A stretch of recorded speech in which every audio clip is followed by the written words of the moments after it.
এখন এই লাল মুরগিটাই ধরলাম, তো এটাই আজকে আমরা রেসিপি করবো।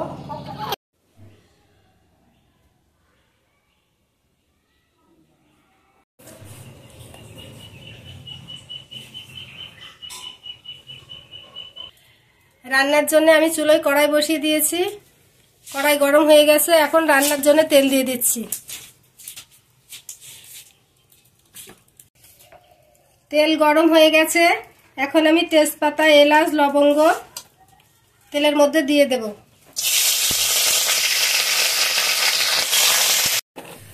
পেঁয়াজ কুচি দিয়ে দেব,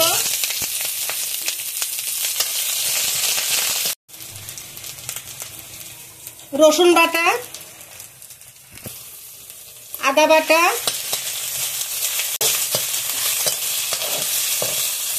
আদা পেঁয়াজ রসুনগুলো ভালোভাবে ভেজে নেব। পেঁয়াজ আদা রসুন ভালোভাবে ভেজে নিয়েছি, মুরগির মাংসটা ঢেলে দেব।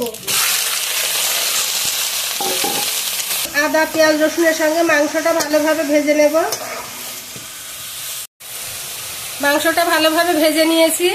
এখন আমি মাংসের মধ্যে লবণ, হলুদ গুঁড়ো, জিরে গুঁড়ো, ধনিয়া গুঁড়ো, গুঁড়ো মশলার সঙ্গে এখন মাংসটা ভালোভাবে কষিয়ে নেব।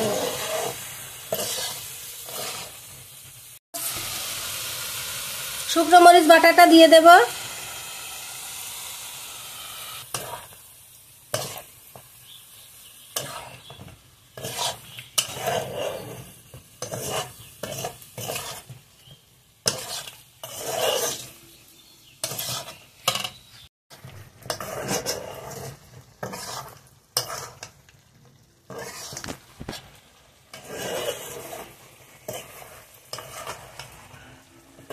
মাংসটা আরো কিছু সময় কষিয়ে নেব। মাংসটা ভালোভাবে কষিয়ে নিয়েছি। এখন আমি কেটে রাখা আলুগুলো দিয়ে দেব। আলুর সঙ্গে মাংসটা ভালোভাবে কষিয়ে নেব।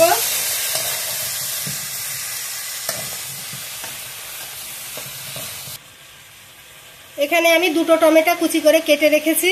টমেটো থেকে অনেকটা পানি ছেড়েছে, আরো কিছুটা সময় কষিয়ে নেব। মাংসটা ভালোভাবে কষিয়ে নিয়েছি। এখন আমি পরিমাণ মতো ঝোলের পানি দিয়ে রান্নাটা করে নেব।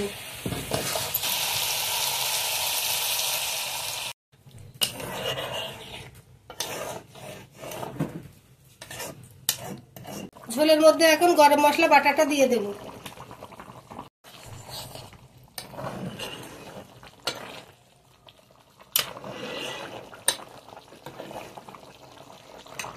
এখন ঢাকা দিয়ে দেব।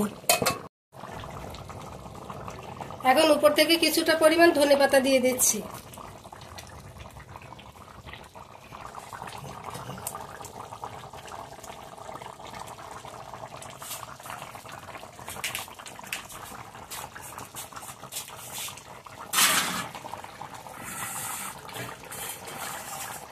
রান্নাটা হয়ে গেছে, এখন আমি নামিয়ে নেব।